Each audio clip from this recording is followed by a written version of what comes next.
আসসালামু আলাইকুম।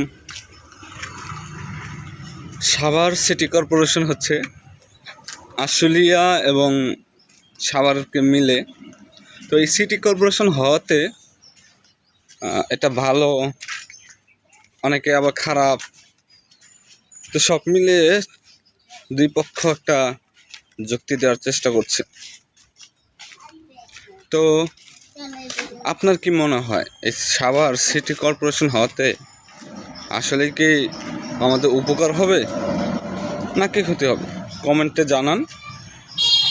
আর আমার ব্যক্তিগত মতামত হচ্ছে আপনাদের কমেন্ট পাওয়ার পর আপনারা কি বলেন তার উপর ভিত্তি করে আমি বলবো। তো জলদি কমেন্ট করে বলুন যে সাভার সিটি কর্পোরেশন হওয়াতে আমাদের কি কি অসুবিধা হবে এবং কি কি সুবিধা হবে জানাবো। কি কি সুবিধা হবে বলো তো? হ্যাঁ, কি হবে? হ্যাঁ, সাভার সিটি কর্পোরেশন হওয়াতে কি হবে? আমাদের ক্ষতি হবে না লাভ হবে বলো তো? তুমি জুস খাবে? সাভার সিটি কর্পোরেশন হতে তুমি জুস খাবে এই খুশিতে? আচ্ছা, আমার বাবা জুস খাবে সিটি কর্পোরেশন হওয়ার খুশিতে। সে জানে না আসলে সিটি কর্পোরেশন কি, এই জন্য। যাই হোক, আপনার মতামত কি কমেন্টে লিখে জানান।